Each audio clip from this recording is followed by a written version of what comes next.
Hello बच्चों, नमस्कार। तो बच्चों, हमने पिछली क्लास में छंद के विषय में हमने पढ़ा था। तो आज हम एक नया टॉपिक लेकर के आए हैं हिंदी व्याकरण का, जो हाई स्कूल और इंटरमीडिएट के पाठ्यक्रम के नजरिए से परीक्षा के दृष्टिकोण से बहुत महत्वपूर्ण है। तो आज हम सभी लोग संधि के बारे में जानेंगे और जानेंगे कि वास्तव में संधि होता क्या है, और जो महत्वपूर्ण कुछ संधियां हैं जो संधि आपके हिंदी व्याकरण के अंतर्गत कक्षा 10 और कक्षा 12 में आते हैं, वो भी हम चर्चा कर लेंगे। तो हमारा प्रयास हम एक ही क्लास में खत्म कर ले। मान लीजिए कि हम नहीं खत्म कर पाएंगे तो नेक्स्ट क्लास में हम उसको पढ़ा देंगे। तो चलिए देखते हैं सबसे पहले संधि होता क्या है। तो हम यहाँ हेडिंग डालते हैं संधि।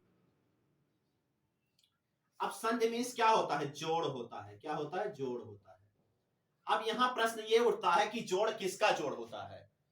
तो जब हम क्या होता है, वर्णों एवं मात्राओं को मिलाते हैं, वर्णों एवं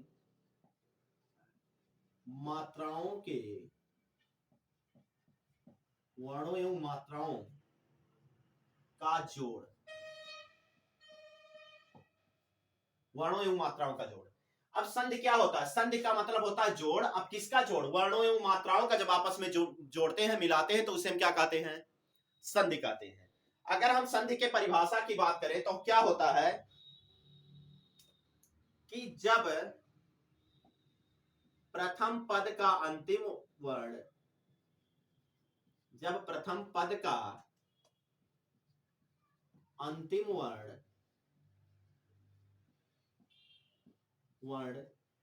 एवं द्वितीय पद का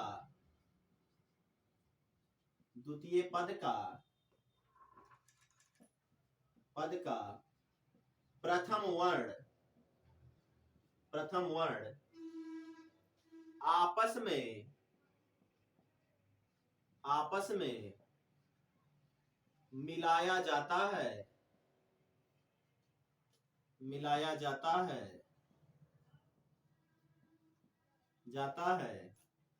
तो इस प्रक्रिया को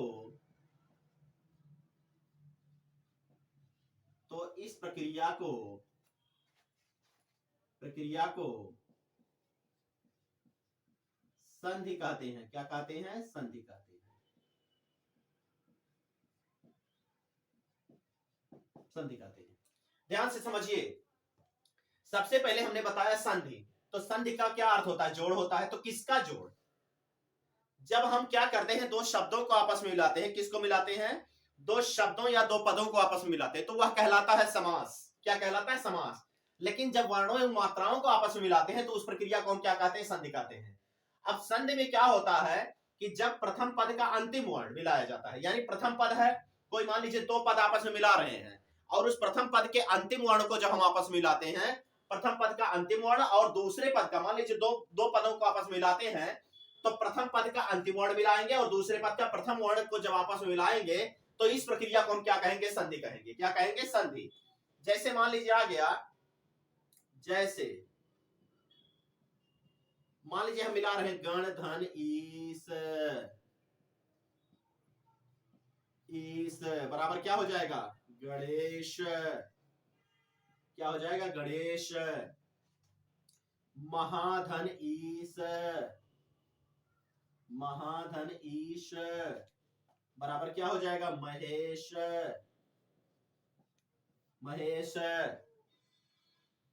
बात समझ में आ रहा है ना? महाधन ईश बराबर क्या हो जाएगा? महेश।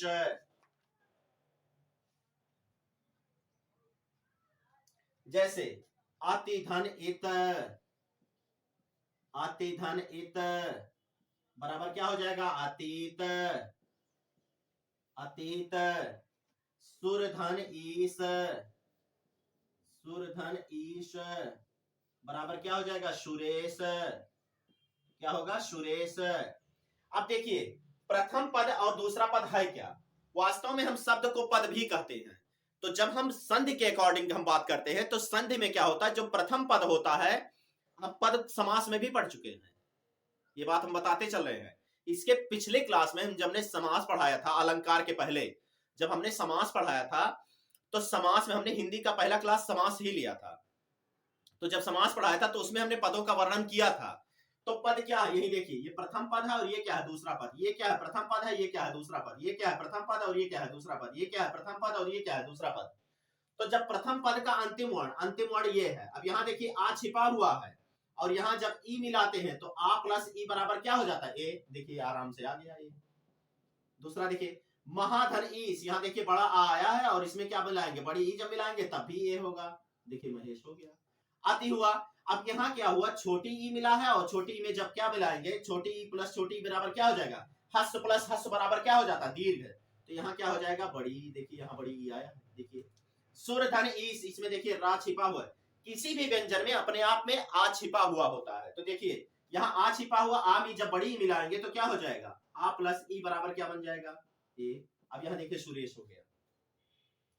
तो संधि क्या है, संधि को हम क्या कहते हैं, जोड़। अब किसका जोड़, वर्णों एवं मात्राओं का जब जोड़ होता है तो उसे हम क्या कहते हैं, संधि कहते हैं।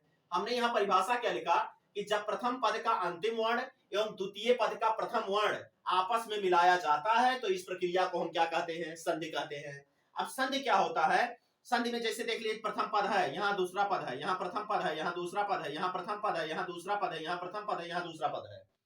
प्रथम पद का अंतिम वर्ण रा है, लेकिन रा में हमने बताया किसी व्यंजन में अपने आप में आ छिपा हुआ होता है।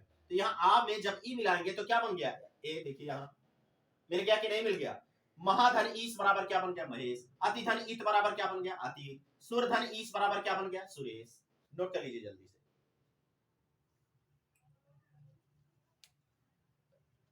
अब देखिए हम संधि के भेदों के बारे में जानते हैं। आप में जो जो संधि दिया रहेगा उसको हम पढ़ा देंगे। अब संधि के भेद की अगर हम बात करते हैं, संधि के भेद, संधि के प्रकार, संधि के प्रकार। तो संधि कितने प्रकार की होती है, 3 प्रकार की। पहला कौन, स्वर संधि, स्वर संधि। दूसरा क्या होता है, व्यंजन संधि। क्या होता है, व्यंजन संधि, व्यंजन संधि, व्यंजन संधि। और तीसरा क्या होता है, विसर्ग संधि। कौन सी संधि, विसर्ग संधि, विसर्ग संधि। पहला क्या होता है, स्वर संधि। दूसरा क्या होता है, व्यंजन संधि। और तीसरा क्या होता है, विसर्ग संधि। यहां देखिए हमने ना लिख दिया है छोटा सा,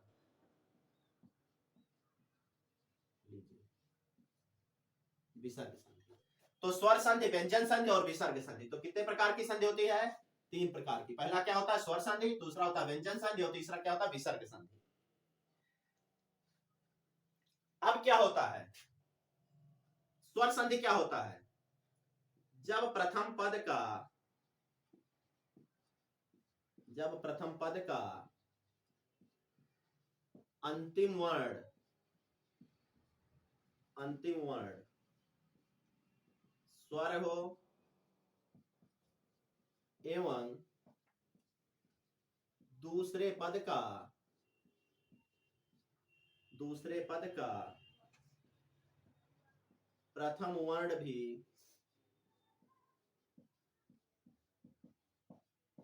स्वर हो, स्वर हो। अब क्या होता है, व्यंजन संधि क्या होता है। तो थोड़ा सा टेक्निकल प्रॉब्लम आ गया था, तो हम देखते हैं आगे। तो हम संधि के प्रकारों के विषय में हम चर्चा कर रहे थे। तो संधि जो होती है 3 प्रकार की होती है। एक होता है स्वर संधि और दूसरा होता है व्यंजन संधि और तीसरा होता है विसर्ग संधि। क्या होता है, एक होता है स्वर संधि, दूसरा होता है व्यंजन संधि और तीसरा होता है विसर्ग संधि।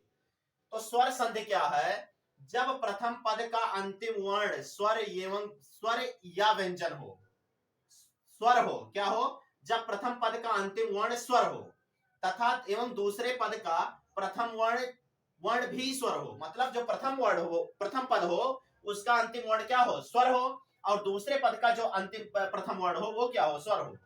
जब प्रथम पद का अंतिम वर्ण स्वर हो एवं दूसरे पद का प्रथम वर्ण, जैसे अंतिम पद पहले मिलाया जाता, प्रथम पद का अंतिम वर्ण मिलाया जाएगा और दूसरे पद का प्रथम वर्ण मिलाया जाएगा। तो जो प्रथम पद का अंतिम वर्ण रहेगा वो क्या रहेगा, स्वर रहेगा, और दूसरे पद का जो प्रथम वर्ण रहेगा वो भी क्या होगा, स्वर होगा। अब जैसा कि इसके पहले हम बता चुके हैं कि कोई भी व्यंजन वर्ण हो उसमें अपने आप में एक स्वर छिपा होता है। तो अब यहाँ देख लीजिए, महा आया है, इसमें बड़ा आ छिपा हुआ है, और जब बड़ा आ में देखिए बड़ी ई मिलाएंगे तो क्या हो जाएगा, महाधन ईस बराबर क्या हो जाएगा, महेश। क्या हो जाएगा, महेश। अभी थोड़ी देर पहले हमने एग्जांपल भी बताया था। तो आ प्लस ई बराबर क्या हो जाएगा, ए हो जाएगा। देखिए ए आया है। दूसरा सुर धन ईस, देखिए इसमें छोटा आ छिपा हुआ है, अब इसमें जब बड़ी मिलाएंगे तो क्या हो जाएगा, ए हो जाएगा। तो सुर धन ईस बराबर क्या हो जाएगा, सुरेश हो जाएगा। क्या हो जाएगा, सुरेश हो जाएगा। दूसरा देखते हैं व्यंजन संधि। अब हमने जब स्वर संधि बताया तो स्वर संधि में हमने बताया कि जब प्रथम पद का अंतिम वर्ण कोई स्वर हो तथा दूसरे पद का प्रथम वर्ण या तो स्वर हो या तो व्यंजन हो। क्या हो, या हाँ सॉरी, जब प्रथम पद का अंतिम वर्ण क्या हो, स्वर हो, तथा दूसरे पद का प्रथम वर्ण भी स्वर हो, यानी प्रथम पद का अंतिम वर्ण भी स्वर होना चाहिए और दूसरे पद का प्रथम वर्ण भी स्वर होना चाहिए। जब दो स्वर आपस में मिलेंगे तो वहां पर कौन सी संधि होगी, स्वर संधि होगी। जैसे यहाँ देखिए महा, तो बड़ा आ आया है और बड़ा आ में बड़ी मिलाया गया, एक स्वर ए बन गया ए। यहाँ देखिए आ है, आ में ई मिलाया गया, ए बन गया। तो महाधन ईस बराबर हो गया महेश। यहाँ देखिए ए की मात्रा ये। दूसरा सुर धन ईस बराबर हो गया सुरेश। आ रहा बात समझ में। दूसरा देख लेते बेटा, दूसरा होता व्यंजन संधि। अब व्यंजन संधि में क्या होता है, जब प्रथम पद का अंतिम वर्ण कोई व्यंजन हो, शुद्ध व्यंजन हो, याद रखिएगा शुद्ध व्यंजन, एवं दूसरे पद का प्रथम वर्ण क्या हो, स्वर हो या व्यंजन हो। यानी जब प्रथम पद का अंतिम वर्ण कोई व्यंजन होगा, शुद्ध व्यंजन होगा, और दूसरे पद का प्रथम वर्ण या तो स्वर हो या तो क्या हो, व्यंजन हो, तो वहां पर कौन सी संधि होती है, व्यंजन संधि। जब प्रथम पद का अंतिम वर्ण कोई व्यंजन हो, शुद्ध व्यंजन हो, तथा दूसरे पद का प्रथम वर्ण या तो स्वर हो अथवा व्यंजन हो, तो ऐसी दशा में जो विकार उत्पन्न होता है दोनों के मेल से, वहां पर कौन सी संधि होती है, व्यंजन संधि। जैसे यहाँ देख लीजिए, जगत धन ईस, अब यहाँ देखिए ता आया है, ता अपने आप में क्या है, ता वर्ग, का चा टा ता पा, का से कंठ, चा से टालु, तालु, ता से मूर्धा, टा से मूर्धा, ता से दंत और पा से ओष्ठ। तो ता माने दंत। यहाँ देखिए ता आया है, ता में जब आ मिलाया गया, यहाँ देखिए स्वर आया है, तो यानी ये शुद्ध व्यंजन है, इसके बाद आ आया है। तो जगत धन नाथ बराबर क्या बन गया, जगन्नाथ। क्या बन गया, जगन्नाथ। तो क्या होता है, जब प्रथम पद का अंतिम वर्ण क्या हो, व्यंजन हो, तथा दूसरे पद का प्रथम वर्ण क्या हो, या तो स्वर हो अथवा व्यंजन हो, तो ऐसी दशा में दोनों के मेल से जो विकार उत्पन्न होता है वहां पर कौन सी संधि होती है, व्यंजन संधि। जैसे देखिए जगत धन नाथ बराबर क्या बन गया, जगन्नाथ। यहाँ ता आया था, ता में आ मिलाया गया, क्या बन गया, जगन्नाथ। दूसरा देखते हैं विसर्ग संधि। तो विसर्ग संधि क्या होता है, जब प्रथम पद का अंतिम वर्ण कोई विसर्ग हो, विसर्ग मतलब विसर्ग का चिन्ह ऐसे लगा हो, याद रखिएगा। जब प्रथम पद का अंतिम वर्ण कोई विसर्ग हो एवं दूसरे पद का प्रथम वर्ण स्वर हो या व्यंजन हो, तो ऐसी दशा में जो विकार उत्पन्न होगा वहां पर कौन सी संधि होगी, विसर्ग संधि। जब प्रथम पद का अंतिम वर्ण विसर्ग हो एवं दूसरे पद का प्रथम वर्ण या तो स्वर हो अथवा क्या हो, व्यंजन हो, तो दोनों के मेल से जो विकार उत्पन्न होगा वहां पर कौन सी संधि होगी, विसर्ग संधि। जैसे यहाँ देखिए विसर्ग लगा हुआ है दा पर, और इसमें देखिए टा व्यंजन मिलाया गया, तो दुष्ट, तो क्या हो गया, दुष्ट यहाँ बन गया। दो धन टा बराबर क्या बन गया, दुष्ट बन गया। क्या बन गया, दुष्ट बन गया। तो यहाँ देखिए बेटा, हमने क्या बताया, संधि के बारे में हमने चर्चा किया। तो हमने बताया संधि क्या होता है, संधि का मतलब होता है जोड़। तो किसका जोड़, वर्णों एवं मात्राओं का जब आपस में जोड़ होता है यानी मेल होता है, तो ऐसी दशा में जो विकार उत्पन्न होता है उससे हम क्या कहते हैं, संधि कहते हैं। और संधि में क्या होता है, प्रथम पद का अंतिम वर्ण तथा दूसरे पद का प्रथम वर्ण जब आपस में मिलाया जाता है तो वहां पर क्या होता है, संधि होता है। और संधियां तीन प्रकार की होती है, एक होता है स्वर संधि, दूसरा होता है व्यंजन संधि, और तीसरा क्या होता है, विसर्ग संधि। जब प्रथम पद का अंतिम वर्ण क्या हो, स्वर हो, तथा दूसरे पद का प्रथम वर्ण भी स्वर हो, और दोनों के मेल से जब विकार होगा तो वहां पर कौन सी संधि होगी, स्वर संधि होगी। व्यंजन संधि क्या होता है, जब प्रथम पद का अंतिम वर्ण कोई शुद्ध व्यंजन हो तथा दूसरे पद का प्रथम वर्ण या तो स्वर हो अथवा व्यंजन हो, तो ऐसी दशा में जो विकार उत्पन्न होगा वहां पर कौन सी संधि होगी, व्यंजन संधि होगी। विसर्ग संधि क्या होता है, जब प्रथम पद का अंतिम वर्ण कोई विसर्ग हो यानी विसर्ग का चिन्ह लगा हो, तथा दूसरे पद का प्रथम वर्ण क्या हो, कोई या तो स्वर हो अथवा व्यंजन हो, तो वहां पर कौन सी संधि होगी, विसर्ग संधि होगा। जब प्रथम पद का अंतिम वर्ण कोई विसर्ग होगा तथा दूसरे पद का प्रथम वर्ण क्या होगा, या तो स्वर हो अथवा व्यंजन हो, तो वहां पर कौन सी संधि होगी, विसर्ग संधि। जैसे ही देख लीजिए, महाधन ईस बराबर महेश, सुर धन ईस बराबर सुरेश, और फिर क्या हो गया, जगत धन नाथ बराबर जगन्नाथ, और दुष्ट दो धन टा बराबर क्या बन गया, दुष्ट बन गया। क्या बन गया, दुष्ट बन गया। तो ये नोट कर लीजिए बेटा जल्दी से।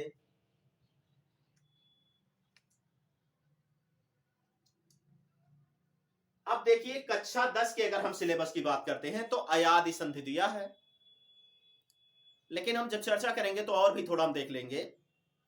तो हम तो मतलब मेरा प्रयास यही था कि हम एक ही क्लास में पूरा समाप्त कर दें, लेकिन थोड़ा सा क्या हो जा रहा है कि वीडियो बहुत लंबा हो जाएगा, थोड़ा सा समय का भी अभाव है।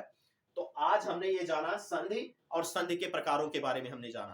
थोड़ा सा हम जो है बहुत तेज नहीं पढ़ाना चाहते, हालांकि एग्जाम आपके सर पर है, थोड़ा तेज भी पढ़ाना चाहिए, लेकिन हम ऐसे ऐसे छोटे छोटे पार्ट्स में हम बांट करके बना देंगे। आपको नेक्स्ट क्लास में हम संधि के और मतलब जो स्वर संधि है, स्वर संधि के कितने भागों में बांटा गया है, जैसे दीर्घ होता है, गुण होता है, वृद्धि होता है, यण होता है, अयादि होता है, और उसके बाद व्यंजन संधि में थोड़ा हम बता देंगे। आपके सिलेबस के अकॉर्डिंग हम बताएंगे, जो कि आपको बहुत ज्यादा नहीं पढ़ना है, आपके सिलेबस के अकॉर्डिंग ही पढ़ना है।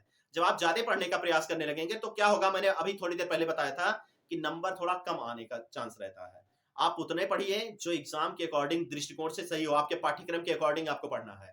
तो आप क्या करिए कि आप खूब मेहनत से पढ़िए। आप जब भी हम पढ़ाएं तो पूरा वीडियो को देखते रहिए, वीडियो को लाइक कीजिए, शेयर कीजिए और खूब पढ़िए, और चैनल को सब्सक्राइब करते रहिएगा।